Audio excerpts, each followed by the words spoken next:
They did not vanish with the waves. Their bodies swung in iron cages over muddy riverbanks. Their names were smeared by courts and kings, but their stories, some whispered in taverns, others etched in blood, refused to die. For a brief moment in time, the balance of power at sea shifted, not to empires or admirals, but to rebels flying black flags, answering to no one. This isn't the story Hollywood sold us. There were no parrots, no buried chests marked with an X. This is the true account of the golden age of piracy, an era built not on fantasy, but desperation, betrayal, and bold defiance.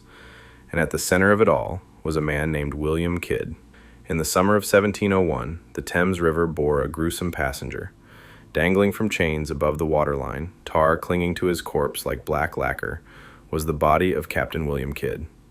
A man once tasked with hunting pirates, now displayed like one. Londoners lined the docks to gawk at the execution. The birds did the rest. But Kidd's fate wasn't just a spectacle. It was a statement, issued by an empire tightening its grip on the seas. Above all, it asked one terrifying question. What transforms a loyal servant of the crown into its most infamous enemy? To understand Kidd's fall, we must understand the game he played.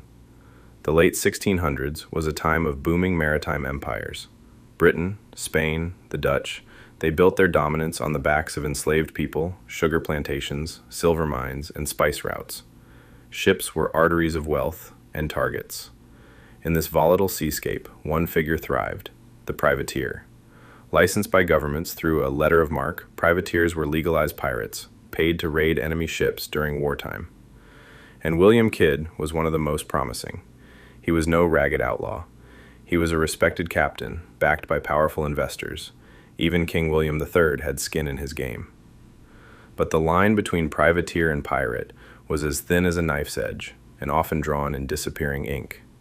Kidd's execution didn't end piracy, it helped unleash it. Just a few years later, the Caribbean exploded into chaos. Blackbeard, Calico Jack, Anne Bonny, Bartholomew Roberts. These were not stray criminals. They were part of a cultural moment, a rebellion afloat. On the island of New Providence, Nassau became a pirate republic. No kings, no taxes, just shared loot, elected captains, and a code that valued bravery over bloodline. To many common sailors, the black flag didn't signal death, it offered hope. In a world of forced conscription and brutal hierarchy, piracy was a crooked kind of freedom. In 1724, a mysterious book appeared in London, a general history of the robberies and murders of the most notorious pirates. Its author, Captain Charles Johnson, likely a pen name, collected the tales of infamous pirates, immortalizing them in print. He spoke of floating democracies, of pirate codes, of treasure maps and fiery last stands. It was partly history, partly fiction, entirely influential.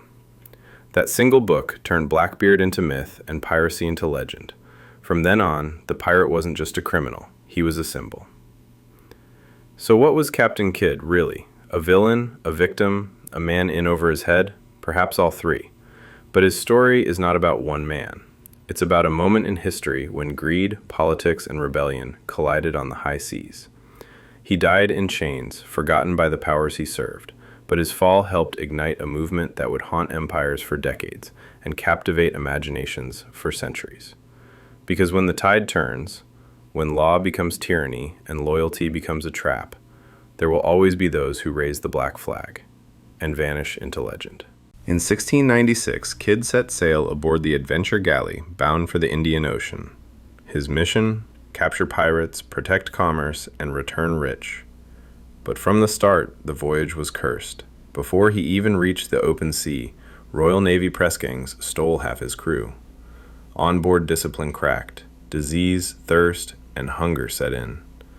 Desperate to keep order, Kidd recruited new men, former pirates with loose morals and looser loyalties. Then came the fatal mistake, the capture of the Quedagh Merchant, a massive ship owned by a wealthy Mughal merchant. Kidd argued the vessel flew French colors, making it fair game, but to the East India Company and the Mughal Empire, it was theft. Worse, it was sabotage of vital trade relations. The crown turned its back on him. Kidd was now what he'd sworn to destroy, a pirate in the eyes of the world. Fleeing prosecution, Kidd sailed to the American colonies, hoping to clear his name. He placed his fate in the hands of Lord Bellamont, governor of New York and Massachusetts, and one of Kidd's own financiers. Bellamont welcomed him with warm words and cold intentions. Behind the scenes, pressure from London mounted. The East India Company wanted justice, the Crown wanted peace, and someone had to pay. Bellamont betrayed Kidd, delivering him to British authorities like a lamb to slaughter. In 1701, Kidd stood trial at the Old Bailey. He argued that he'd followed orders, honored his letter of marque, and only seized ships under enemy flags. But no one listened. His political allies had vanished, his papers mysteriously disappeared, and the court had already written the ending. Kidd was found guilty.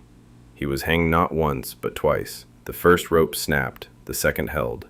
His corpse was dipped in tar and displayed for years, a rotting reminder to any who might challenge imperial rule. Just days before his death, Kidd sent a letter to Queen Anne. He claimed to have hidden a treasure worth £100,000, enough to sway the fate of nations. He offered its location in exchange for clemency, but the offer was ignored. To this day, no one knows if the treasure was real, or a desperate bluff, but the legend took root, and the myth of buried pirate gold was born. Even now, seekers still scour the shores of Long Island and Nova Scotia, searching for Captain Kidd's phantom fortune.